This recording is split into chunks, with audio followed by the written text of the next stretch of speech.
transformarei numa grande luz,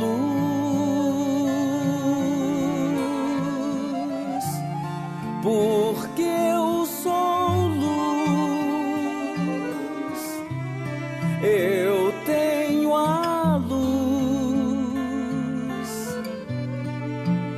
e eu me transformarei numa grande luz.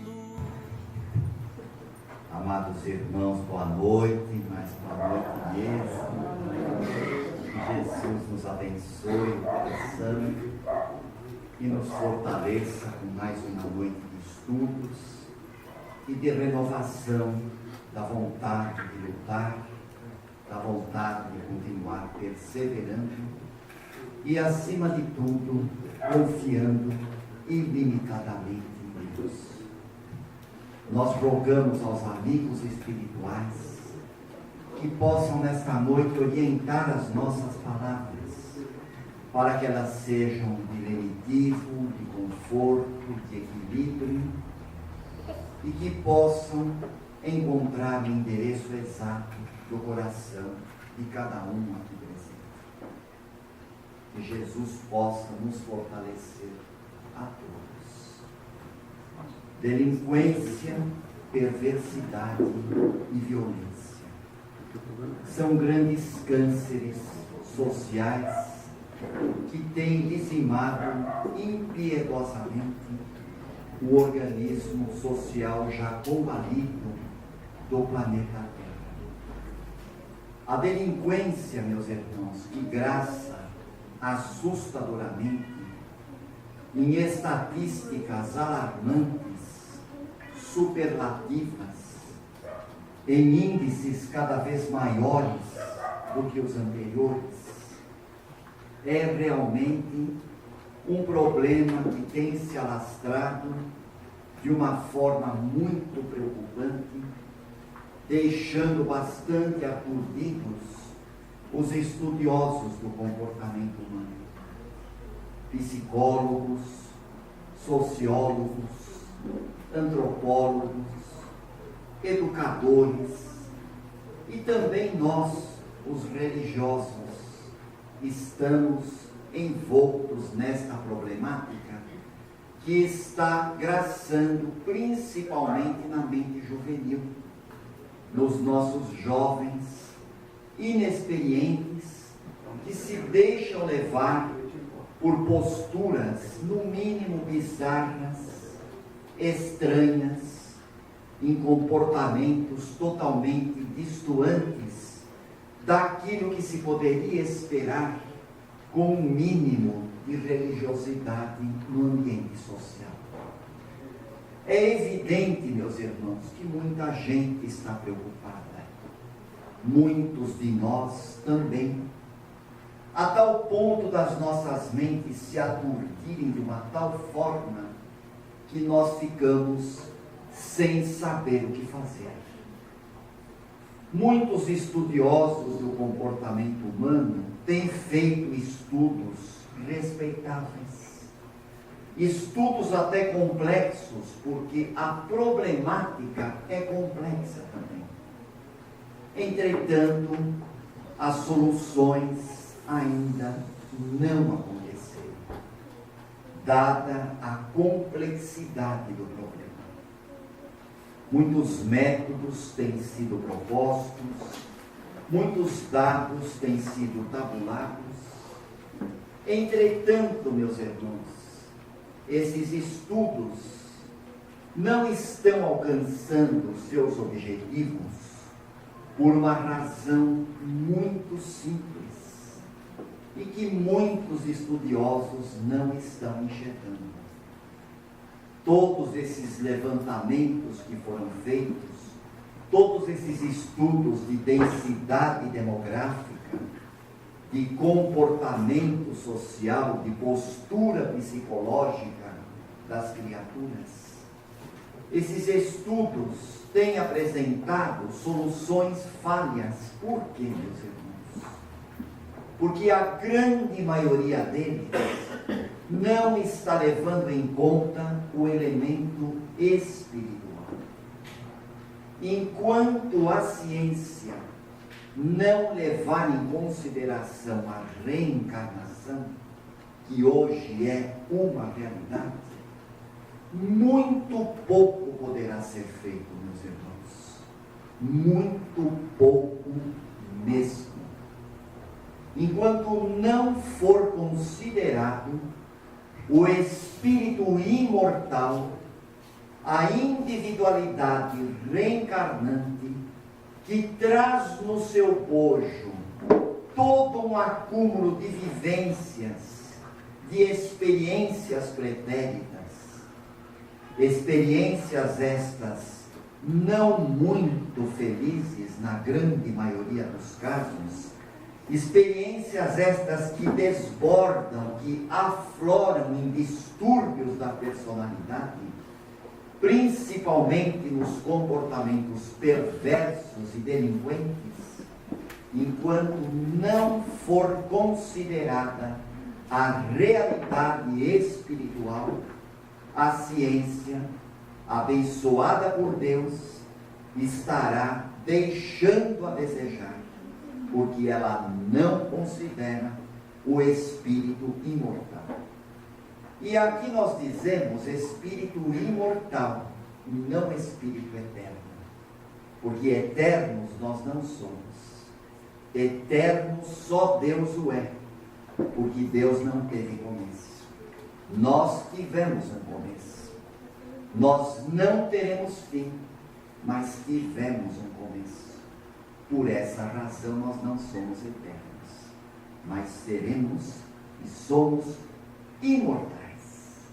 A própria Páscoa, que nós comemoramos ontem, e que felizmente hoje continua, porque será sempre Páscoa para nós, é a grande confirmação da imortalidade da alma.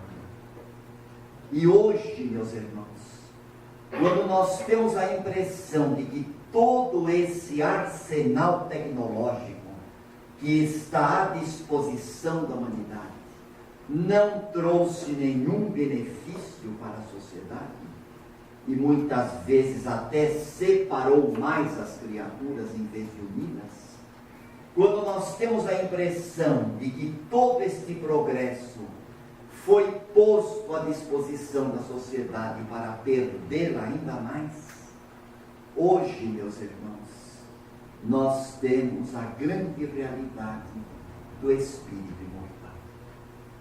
Nós temos a impressão, apesar de tudo, meus irmãos, que a tecnologia se preocupou muito em favorecer as potências econômicas, em livrar as nações superdesenvolvidas do excesso de armamentos bélicos, de equipamentos militares ultrapassados, entretanto, deixando em segundo plano nações menos favorecidas, em estágio embrionário de desenvolvimento, gerando conflitos a céu aberto, em guerras sujas e cruéis, onde nós temos uma grande maioria de povos relegados ao abandono, submetidos a homens e a governos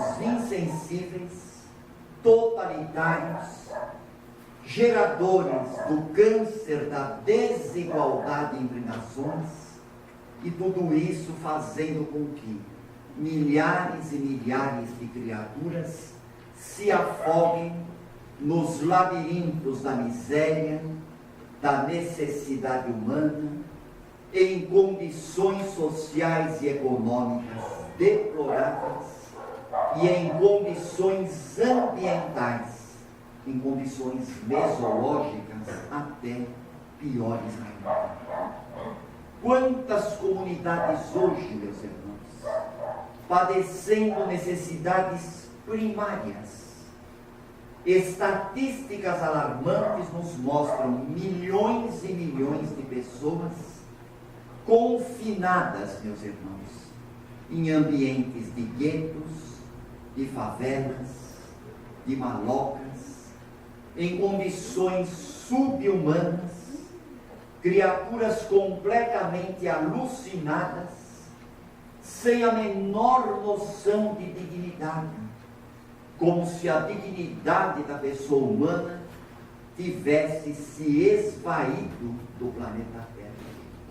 Em compensação, uma minoria super privilegiada, desfrutando dos poderes e dos prazeres efêmeros, poderes de um dia, mandos de um dia, situações favorecidas de um dia, em detrimento, meus irmãos, e tanta gente violenta, perversa, alucinada e delinquente.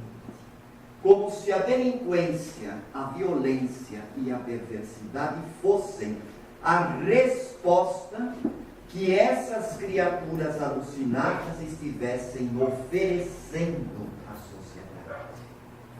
Sim, meus irmãos, este quadro é alarmante e estarrecedor. E é muito bom frisar, meus irmãos, que esses quadros tristes e essas energias deprimentes que nós estamos colocando aqui, podem perfeitamente, meus irmãos, sofrer a influência benéfica e positiva das ações fraternas e benemerentes, que nós vamos falar mais para frente. Nós estamos colocando ideias deprimentes na cabeça de todo mundo. Mas no decorrer da exposição nós vamos colocar os aspectos positivos, porque isso é técnica de exposição. Nós não podemos jogar um trunfo logo no começo da apresentação. Então ninguém fique assustado. Não estamos aqui fazendo vaticínio nenhum de tragédias, muito pelo contrário. Viemos aqui para levantar as pessoas. E esses componentes positivos nós vamos colocar logo, meus irmãos.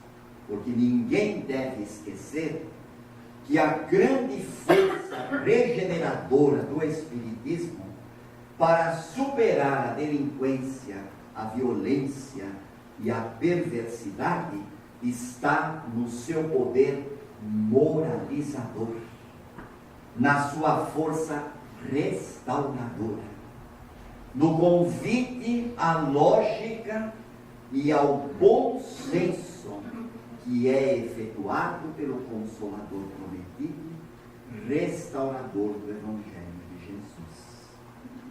Mas antes, meus irmãos, nós gostaríamos de enfatizar mais alguns aspectos para que juntos raciocinemos como a força do Evangelho pode aniquilar tudo isso.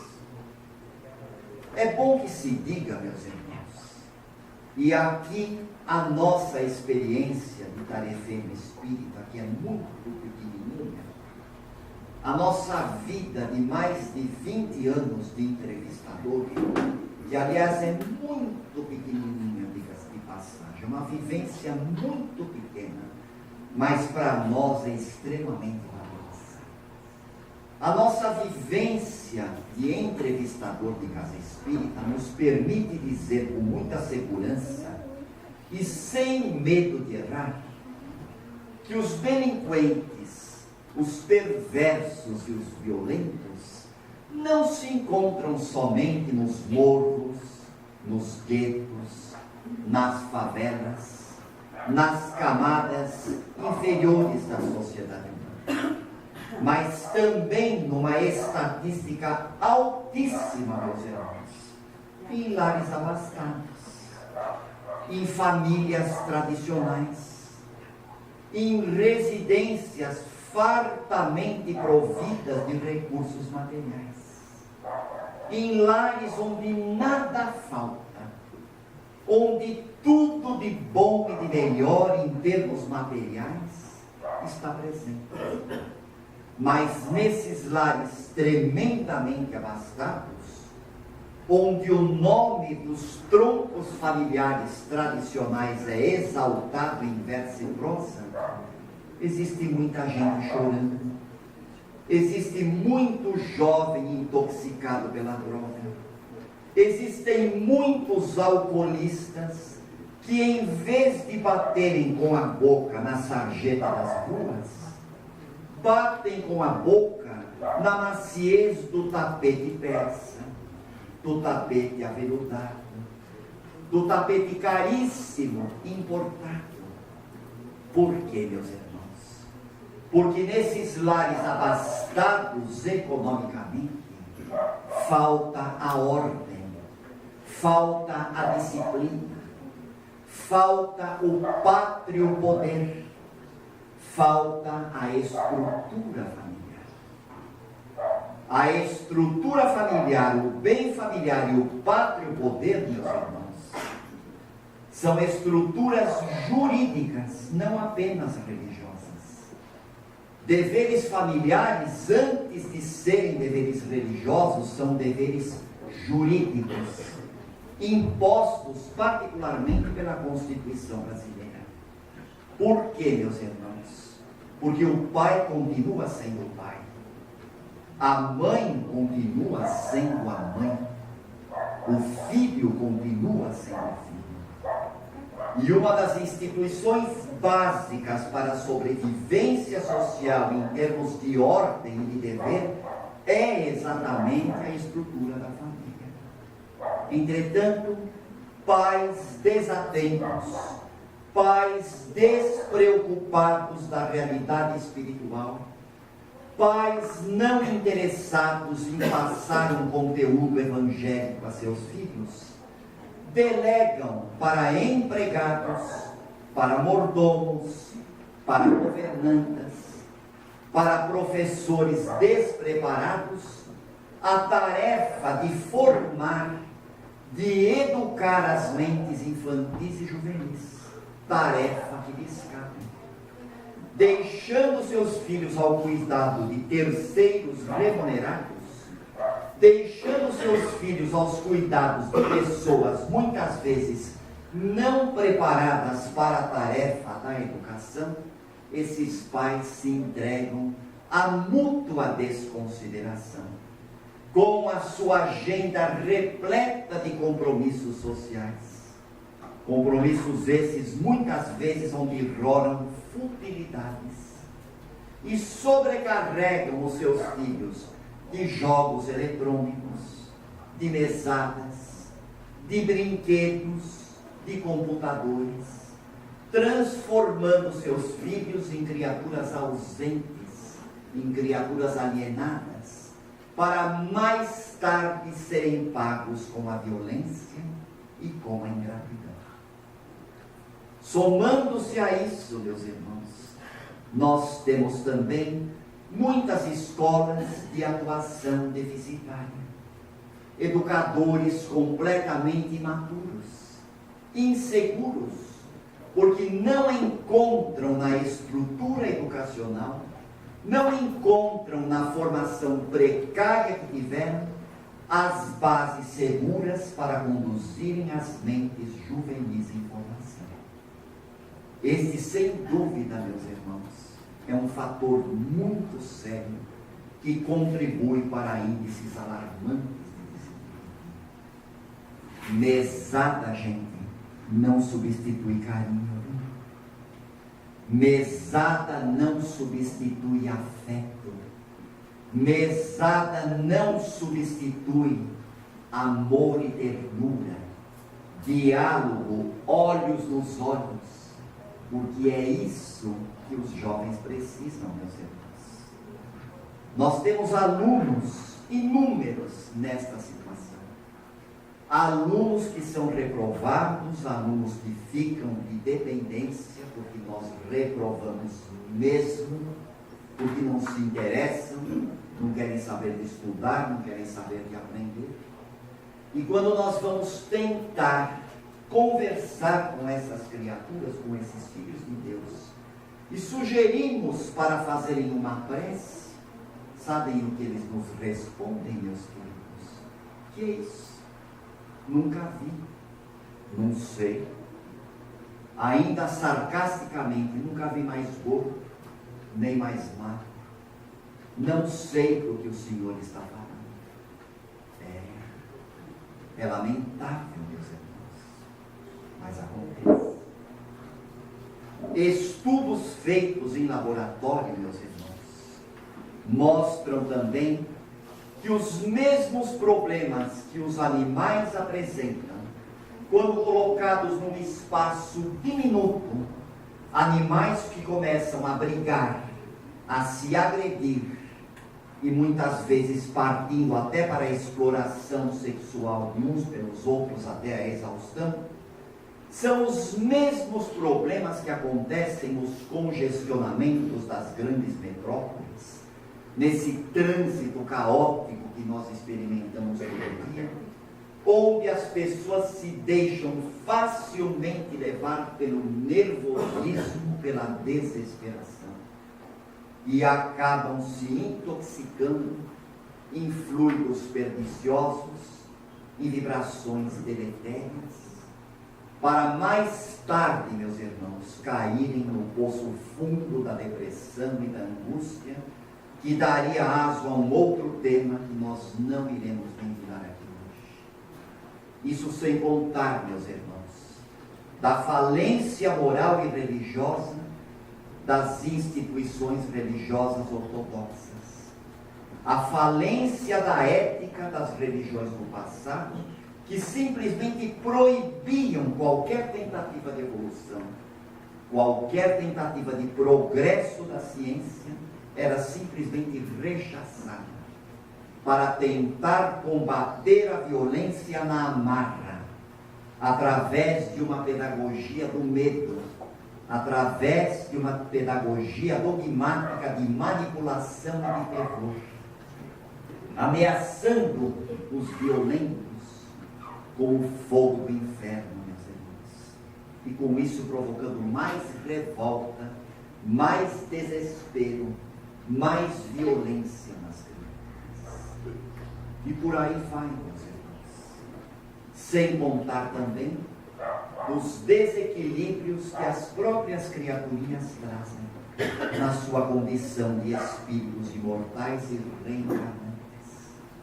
Todos nós, meus irmãos, trazemos em nosso bojo, nos porões da subconsciência, que Sigmund Freud chamou de id, lá no id, no subconsciente, nós trazemos traumas, recalques, querelas de vivências passadas mal resolvidas, pendências que ficaram no passado, meus irmãos, e que muitas vezes aqui se manifestam em forma de melancolia profunda, em forma de tristezas que não se sabe de onde vem, em forma de desequilíbrios da personalidade, em forma de distúrbios neurológicos, esquizofrenias, psicoses maníaco-depressivas, síndromes paranoicas e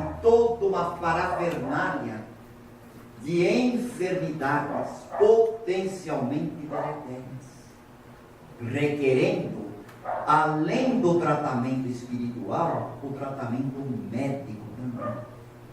Porque existem processos depressivos, meus irmãos, para os quais não há cura. Há tratamento médico apenas, mas a depressão muitas vezes não é curada. Por quê? Castigo de Deus? Absolutamente. É porque é o choro da alma. É a alma que vem chorando de lá de trás. E que necessita muitas vezes de várias experiências reencarnatórias para superar esse trauma. E isso sem contar ainda, meus irmãos, com mais um agravante, a reencarnação em massa que está acontecendo aqui na Terra, meus irmãos, de espíritos que estão recebendo as últimas oportunidades que o Pai está dando. E esses espíritos vêm muito precários, em condições muito desequilibradas, requerendo uma cota de carinho muito grande, não só de seus familiares, mas também das agremiações religiosas que acodem que fazem o tratamento de socorro. Então o desafio, meus irmãos, é muito grande. E agora sim, meus irmãos, a grande mensagem positiva da conversa de hoje, porque nós já falamos tanta coisa negativa aqui, que acho que todo mundo está até sem esperança. Meu Deus, devo ter atirado pedra na cruz, acertado o olho direito lá do homem, coitado. Ou então moí salsinha na tábua dos 10 mandamentos. Mas agora vem algo bem positivo, meus irmãos. Saída para isso tem. Tem saída para tudo isso, meus irmãos. E qual é a saída? Através de uma terapia preventiva. Porque ficar preocupado com o problema não basta. Todos nós estamos preocupados com a violência e com a perversidade, a violência, a delinquência, todo o seu séquito de perseguidores. Mas ficar só preocupado não adianta. É necessário agir. E como é que nós vamos agir, meus irmãos? Fartando-nos de amor nas fontes inexauríveis da doutrina de Jesus, do psicólogo incomparável de todos os tempos, do conquistador de almas por excelência, que estabeleceu, meus irmãos, na terapêutica do Evangelho, a base da libertação de tudo o que nos atrapalha, de tudo o que nos impede de crescer, de tudo o que nos enfeia, de tudo o que obstrui o nosso caminho. Buscai primeiramente o reino de Deus e a sua justiça, e todas as demais coisas virão por acréscimo. O homem moderno, meus irmãos, o homem religioso, o tarefeiro de Jesus, que se reconhece cheio de defeitos, mas que também tem o seu coração fervendo de alegria, porque está embasado na certeza da sobrevivência da alma ao túmulo e a sua anterioridade ao berço. Este tarefeiro é um agente de saúde, é um grande foco irradiador de otimismo e de alegria para fazer a diferença onde se encontra. Este tarefeiro religioso será o grande diferencial com o qual Jesus poderá contar para sanar esses cânceres que desgovernam a sociedade. A sociedade, meus irmãos, é a soma de cada um de nós. E cada um de nós, meus irmãos, somos aquilo que nós fazemos, artífices de um destino criado por nós mesmos, arquitetos das nossas próprias experiências. E neste momento, meus irmãos, todo gesto de amor é válido, toda contribuição de paciência é aceita, todo elemento de sabedoria é potencialmente correto para a ação saneadora da nossa sociedade. A pedra angular do Espiritismo é a fraternidade. E a fraternidade, meus irmãos, é a descrucificação de Jesus no coração de cada um, para que na Páscoa verdadeira, e que será sempre Páscoa, nós podemos transformar a nós mesmos e, consequentemente, consertar a sociedade, transformar a sociedade, iluminar a sociedade com o arco-íris da revelação espírita, que revive o Evangelho de Jesus na preparação dos caminhos humanos e no saneamento das dores, neste processo de reciclagem pelo qual o planeta Terra passa. A Terra se contorce, geme as dores do Pai, mas essas dores são abençoadas, porque a Terra se prepara para um período regeneratório de paz e de trabalho, de amor e de felicidade, onde a delinquência, a perversidade e a violência serão expulsas daqui pelo contributo do coração de cada um. E cada um de nós, se aqui permanecer no planeta regenerado, aqui ficará pelos seus próprios méritos, pelos seus próprios esforços, e não por forças místicas e supersticiosas que levam alguns para as alturas e outros para os fogos da condenação. Isto não existe, meus irmãos. O raciocínio lógico nos mostra que, apesar de todos os desequilíbrios sociais, Deus está no leme. E quando nós acordarmos, abrindo os olhos e os ouvidos, desenvolvendo olhos de ver e ouvidos de ouvir, nós estaremos no caminho certo para erradicar todas essas mazelas físicas e pestilenciais do nosso planeta. Este planeta azul que nós amamos tanto, com a força de Jesus e o amor de Maria. Meus irmãos, tudo sem Jesus e nada sem Maria, para expulsar a delinquência, a perversidade e a violência. Graças a Deus.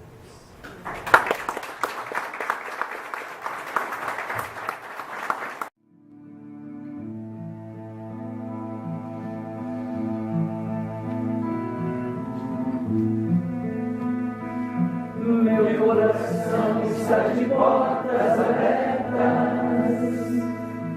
para toda forma que eu houver, que a verdadeira humildade habite em mim.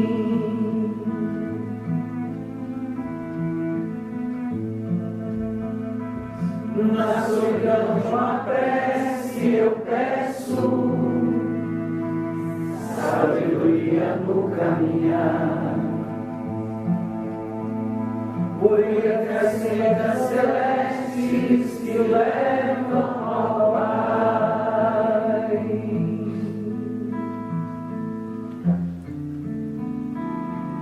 Anjos divinos me ensinem a ser forte,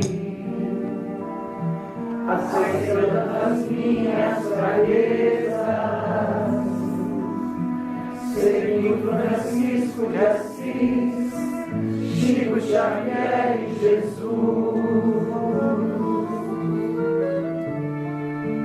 Porque eu sou luz, eu tenho a luz, e eu me transformarei numa grande luz.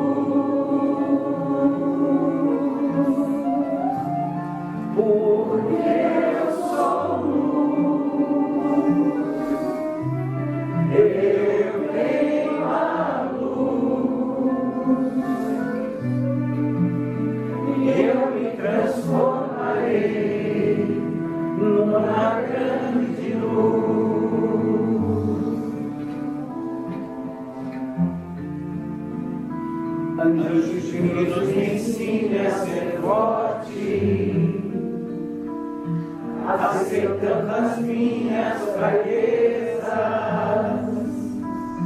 seguindo Francisco de Assis, Chico Xavier e Jesus.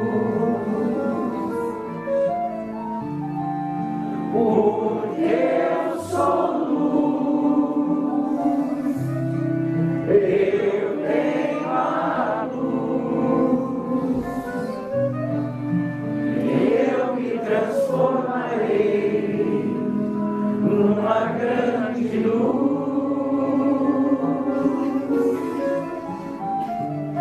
Porque eu sou luz, eu tenho a luz, e eu me transformarei numa grande luz. Em nome de Deus, nosso Pai misericordioso,